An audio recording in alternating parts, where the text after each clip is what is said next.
எங்களோட first ட்ரிப்பான ten Hag ட்ரிப்பில் நாங்கள் பீச் போயிட்டு அங்கே எல்லாம் சுற்றி பார்த்துட்டு ஒரு வழியாக அங்கேருந்து பஸ்ஸில் கிளம்பி நாங்கள் திரும்ப மார்க்கெட் ப்ளேஸ்க்கே வந்தாச்சு.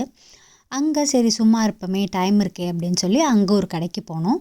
அங்கே கடைக்கு போனால் அங்கே ஏகப்பட்ட கலெக்ஷன்ஸ் இருக்குது. நாங்கள் இப்போ தான் ஃபர்ஸ்ட் டைம் அந்த கடைக்கு போகிறோம். அதோட பிரான்ச் வந்து எல்லா இடத்துலையுமே இருக்குது. பட் நாங்கள் அங்கே தான் ஃபஸ்ட்டு டைம் போனோம். இதை பார்த்து நீங்கள் என்ன நினச்சிங்கன்னு மறக்காமல் கமெண்ட் செக்ஷனில் சொல்லுங்கள். ஏன்னா இது வந்து ஐலாஷ் இருக்கு இல்லையா, ஐயில் வந்து அந்த ஐலாஷை வைக்கிறது போல். இது என்ன நகை வெட்டி நெயில் கட்ரா இப்படி வச்சுருக்காங்க அப்படிங்கிற மாதிரிலாம் இருந்தது. இது பார்க்கவே அவ்வளோ சூப்பராக இருந்தது. அப்புறம் மேக்கப் ஐட்டம்ஸ் எல்லாமே தனித்தனியாக அங்கங்கே வச்சுருந்தாங்க. ஒன்று ஒன்றையும் பார்க்க டிஃப்ரெண்ட்டாக இருந்தது, புதுசாக இருந்தது. ஏன்னா இது நாள் வர நம்ம ஊரில் நான் இது மாதிரிலாம் பார்த்தது கிடையாது.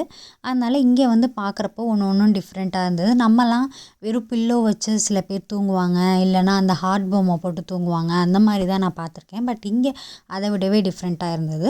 அப்புறம் வின்டருக்கு போடுற ஜாக்கெட்ஸில் அந்த மாதிரிலாம் நிறைய டிஃப்ரெண்ட்டாக இருந்தது. அதெல்லாம் பார்த்துக்கிட்டு வந்து சூப்பராக இருந்தது. இங்கே இருக்கவங்க எப்படி விரும்புவாங்க அப்படிங்கிற மாதிரி இங்கே நிறையா இருந்தது. மேபி அதெல்லாம் நமக்கு ஷூட் ஆகாமல் இருக்கலாம்.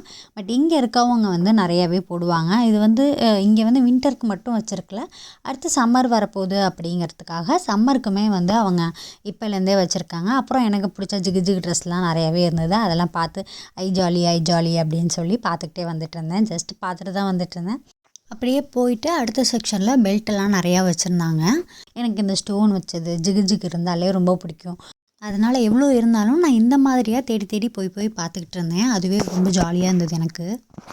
பட் இப்போயுமே எனக்கு தோன்றது ஒன்றுனா, இதே எப்படி பெல்ட்டாக போடுவாங்க அப்படிங்கிறது தோணிக்கிட்டே இருந்தது.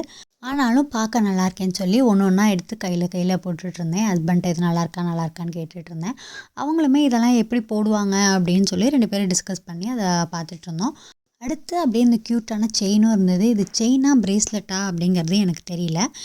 அடுத்து என்னெல்லாம் இருக்குங்கிறத நான் நெக்ஸ்ட் வீடியோவில் அப்லோட் பண்ணுறேன். டாட்டா பாய்.